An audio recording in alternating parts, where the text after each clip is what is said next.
তা ভাইয়া তোমার স্যালারি কত? জি ভাবি, এটা কেমন কোশ্চেন হলো? আরে এইটাই তো আলটিমেট কোয়েশ্চেন। একটা মানুষকে তুমি আমাদের সাথে ইন্ট্রোডিউস করাতে নিয়ে এসেছো, তাও আবার বিয়ের ব্যাপারে। তো সে জব করে, স্যালারি কত পায় সেটা জানতে হবে না? ভাইয়া কত? জি একটা সরকারি চাকরিতে পে স্কেলে যেমন বেতন হয়, আলহামদুলিল্লাহ এখন পে স্কেলের অবস্থা ভালোই, সো ঠিকঠাক চলে যাবে। How dare you are! তোমার এত বড় সাহস যে তুমি এই পজিশনে থেকে তুমি আমার বাড়ির মেয়ের সাথে প্রেম করছো এবং তুমি বিয়ের কথা বলতে আসছো। আমি তোমার সাহস দেখে আশ্চর্য হয়ে যাচ্ছি।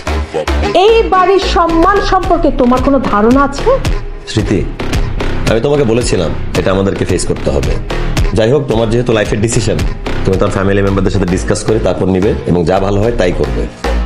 ওই ছেলের কি স্ট্যান্ডার্ড আছে? তোমার রুচি সম্পর্কে আমি সত্যি অবাক হচ্ছি। এই ছেলের সাথে বসে যে আমি এতক্ষণ কথা বলেছি, এটা তোমার সৌভাগ্য। আর এই ছেলেকে যে আমি ঘাট ধাক্কা দিয়ে এতক্ষণ বের করে দিইনি, সেটা ওই ছেলের সৌভাগ্য। Thank you. কালকে বাজার করে বাবার বাসায় পাঠানোর কথা ভুলে গেছো তুমি? না না, আমি ভুলে যাই নাই, আমি একদম মজা করতেছিলাম। আচ্ছা তুমি আমাকে একটা কথা বলো তো, এই যে তোমাদের বাসায় ফার্স্ট টাইম আমরা হাজবেন্ড ওয়াইফ হিসেবে যাব, আমার কি বাজার করার কথা? তারা বাজার করে আমাদের ওয়েলকাম করবে না? এটা তো একটা প্রথা, একটা আনন্দ ফুর্তির ব্যাপার। আর তাছাড়া আমাদের বিয়েটা যেভাবে হয়েছে, আমি চাই ওইটা ভুলে গিয়ে সবাই একটু স্বাভাবিক হয়ে যাক। আর তাই ছোটখাটো সুযোগগুলো হাতছাড়া করতে চাই। ঠিক আছে? মম, বেবি, দেখো না জামাই বাজার করে নিয়ে আসছে। সবজির দোকান। ভাইয়া তুমি কিন্তু খেয়ে যেও, আমি নিজে হাতে রান্না করবো।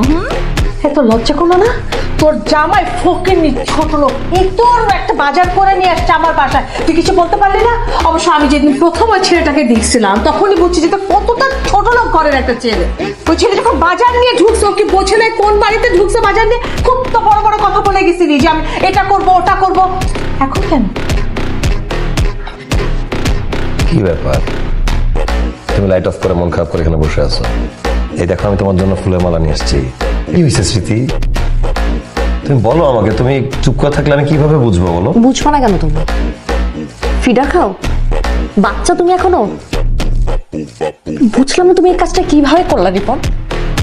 ছোট মাছ তুমি বাবার বাসায় প্রথমবার বাজার করে নিয়ে গেছো, তুমি কাচকি মাছ নিয়ে গেছো, শাক সবজি, একটা মুরগি, 1 কেজি মিষ্টি, অ্যাটলিস্ট 5 কেজি মিষ্টি নিয়ে যেতে পারতা না? আশ্চর্য, তুমি কি বলতেছো? আমার যা বেতন তুমি তো জানোই, আমার সামর্থ্য অনুযায়ী আমি যতটুকু কেনার দরকার ততটুকুই কিনে নিয়ে গেছি। সরি স্মৃতি, আমি এই প্রেস্টিজটাই, সম্মানটা ধরে রাখার জন্য, রেসপেক্ট পাওয়ার জন্য মানুষের কাছে ধার করে, হাত পেতে, হাওলাত করে জীবন চালাতে পারবো। বিয়ের আগে তুমি আমার ব্যাপারে সবকিছু জানতাম, আমি কত টাকা আর্ন করি জেনেই তুমি আমাকে বিয়ে করছো। এখন সংসার করার অবস্থায় এই কথা, এই প্রসঙ্গ কেনই বাসতেছে? আসতেছে কারণ এই যে 20 টাকার ফুল প্রেমের সময় খুব ভালো লাগে, রোমান্টিক মনে হয়, কিন্তু বিয়ের পরে 20 টাকার ফুল ফুল মনে হয় না, কাটা মনে হয়। কাটাই পুরোটা না, কাটায় ভরা।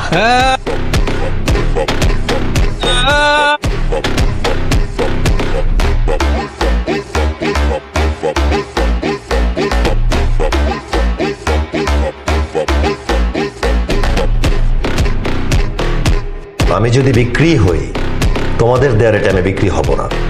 আমার যদি নিজেকে বিক্রি করতেই হয়, আমার বিক্রি করার রেট আমি নিজেই নির্ধারণ করব।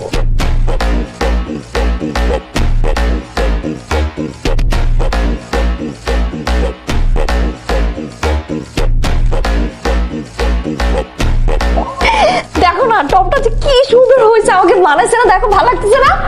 খুব ভালো লাগতেছে। শোনো, এই ব্যাগটাতে 20 লাখ টাকার মতো আছে, নাও, তোমার যা মন চায় তুমি শপিং করে নিও। 20 লাখ? তো তুমি এত টাকা কোত্থেকে পাচ্ছ? সেটা তো তোমার জানার দরকার নেই। তোমার আগে ফুলের গন্ধ ভালো লাগতো, এখন লাগে না। আমার এখন টাকার গন্ধ ছাড়া কিছুই ভালো লাগে না, তাই আর্ন করি আর এনজয় করি।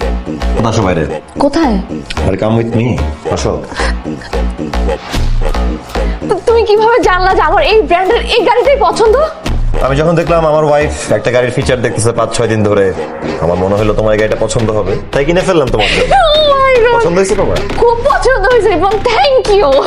আর শোনো, মিরপুর ডিউটিসে 3200 স্কয়ার ফিটের ওয়েল ফার্নিশড ফ্ল্যাট নিয়ে ফেলছি, আমরা খুব সুন সেখানে শিফট হতে যাচ্ছি। আসলে হ্যাঁ। ও মাই গড।